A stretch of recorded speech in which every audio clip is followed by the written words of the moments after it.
Magandang araw mga kaibigan. Bigyan natin ng reaksyon ngayon yung debate o pagsasagutan ni Yusek Claire Castro at Banat Bay sa isang programa na inilunsad ng TV5. Debate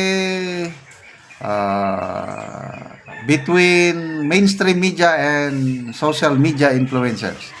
So ang na-invite sa social media si Banat Bay at isang vlogger, nakalimutan ko ang pangalan. Si Yusek Claire Castro, nandun siya na parang moderator. Kaya lang, ikwento ko mamaya, si Banat Bay, kaya nagpunta doon para lang makaharap at makadebate si Yusek Claire Castro. Totoo nga, nagdebate sila. So ito, parinig ko sa inyo, ito post ni post ni Banat Bay.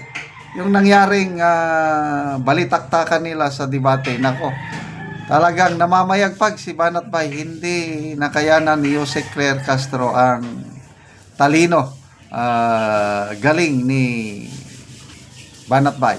Mabuhay ang mga DDS vlogger katulad ni Banat Bay. Communicate with the owners or kung sino man yung taas na sinasabi mo? Ma'am, pinapaliwanag ko nga po, bago po ako naputol, pinapaliwanag ko na mga yung circumstances, sa tingin ko, ang opinion ko, ay organisadong hindi po pinalabas sa mainstream media yung reaksyon na sandali, may mali ata doon sa sinabi ng ating Pangulo. So it's only your opinion. So you do not have any proof to prove na walang utos galing sa taas kasi yun yung sinabi mo and you're making it factual. I'm not making it factual. I always say it's my opinion sa tingin ko. So as of the moment, it's just your opinion, correct? Ma'am, wala po ako sinabi na factual. Paulit-ulit ko po sinasabi na it is my opinion. No, kanina po si... Okay. Ang background niyan is isiningit. Grabe, television daming nanonood. Ang galing ni Banat Bay. Kasi ang usapan tungkol sa fake news. Nako, naisingit ni Banat Bay, sabi niya, fake news. Sino bang peddler ng fake news? Ang Pangulo. Ay, sus, tinira niyang Pangulo. Pangulong Marcos Jr. Dahil sa KOJC Seeds, nag-announce ang Pangulo na walang baril na dala ang mga pulis.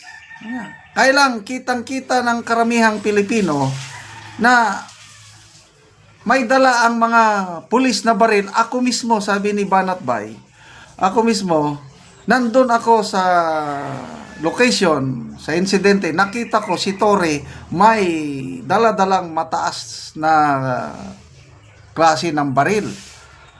So ito, fake news. Bakit ang mainstream media hindi sila nag-react? Yon, dito na yung usapan nila. Wala man lang reaksyon, wala man lang pagpuna ng mainstream media.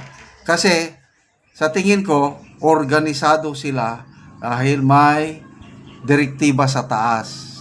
Yon ang pinagdidebatihan nila. Kasi nga, hindi yun pinag-usapan sa mainstream media, yung pahayag ng Pangulo na very confident siya na human rights. Ano sinasabi niyong human rights? Mga pulis, pumasok doon na walang armas. Di ba? Narinig natin, buong mundo narinig. Pati si General Torre umamin sa Senate hearing. Inamin niya na may dalang baril ang mga pulis ng KOJ Seeds. Ang Pangulo, saan ang pasihan niya? Na walang dalang baril ang mga pulis tapos tahimik lang sila. Yan, sino ang nagdadala ng fake news? Ulitin natin yung balitaktakan nila. Kaya bilib ako talaga dito kay Banat Bay. Lalong tumaas ang respeto ko kay Banat Bay sa debating ito. Ulitin natin. Sinabi niyo po kanina na meron kayong nakausap at sinabi na hindi yan na ilabas dahil ang sabi, wala... Napareak ako eh. Ano sasabi mo may nakausap ako?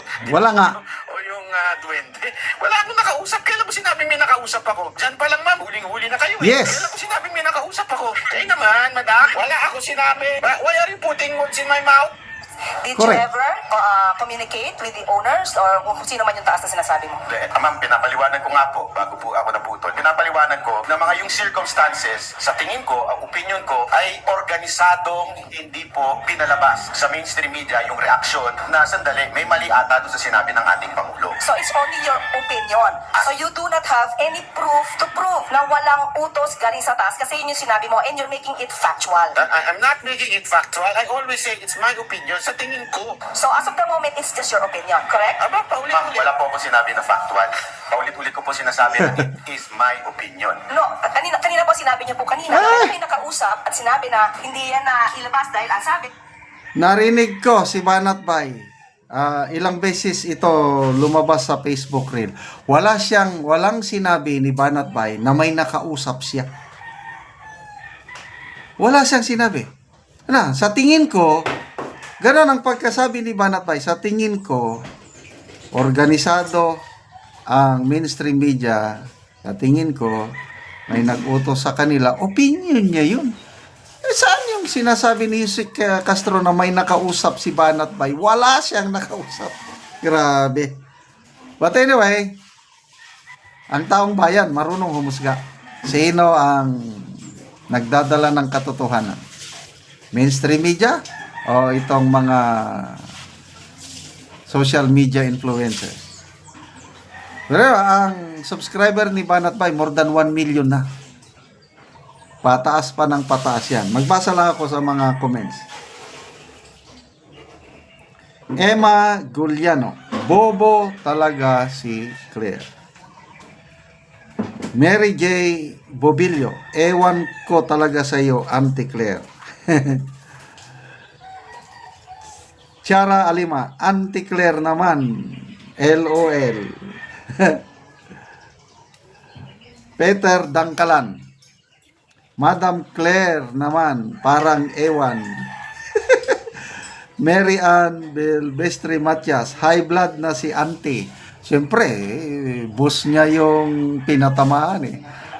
Talagang didipinsa niya ang kanyang amo. Again, ang galing.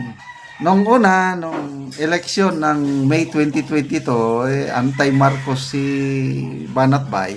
Nainis ako sa kanya dahil ako maka-Marcos eh. But, ngayon, hindi na. Tama si Banat Bay na hindi mapagkatiwalaan ng Marcos na yan. Sabi niya noon. Hindi tayo naniwala. So ngayon, lumalabas. Tama si Banat Bay. Kaya ngayon, kakampi na natin si Banat Bay. Pare-parehas na tayong mga DDS. Jessica Dillon, walang kwentang kausap. Ernie Apolinar Batya, wag mapikon Auntie Claire. Yun nga, yung tono ng boses niya, napipikon na niya. Hindi niya talaga makaya si Banat Bay. At salamat naman sa pagpili ni, sabi ni Banat Bay, ayaw niya. Ang mapapala ko doon, sabi niya. Ayaw niya. Kailang nung nakita niya, nandun si Yusek Claire Castro, ang nag-motivate sa kanya na mag-attend sa debate dahil kay Yusek Claire Castro. Ito na. Pagkakataon ko na ito, masupalpal ko na siya. Totoo nga, nasupalpal. Mabuhay ka, Banat Bay. Pagpatuloy mo lang ang iyong pagdepensa sa ating minamahal na Tatay Digong at BP Inday Sara. Kaya salamat mga kaibigan sa inyong pagsubaybay sa ating channel. Nakakatulong kayo ng malaki sa Tribong Talandig dahil ang sweldo sa channel nito is tinutulong natin sa tribo. Namimigay tayo ngayon ng mga yero at pako para ma-repair ang sira-sirang bahay ng Tribong Talandig. Panoorin nyo ang video na ito. Karon mo na pod ni ang balay ni Ate Salin nga nanginahanglan og tabang.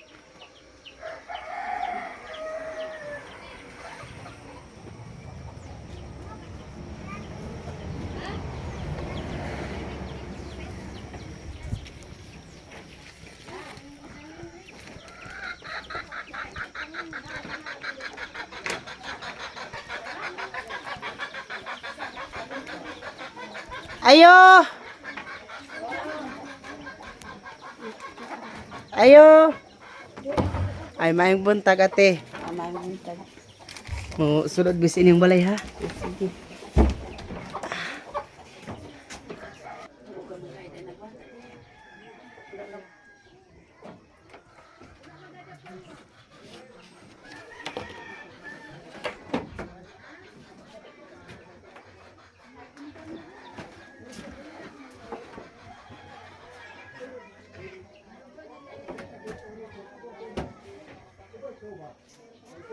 O karon ate, pila na day ni katuig ate inyong atop nga yaro?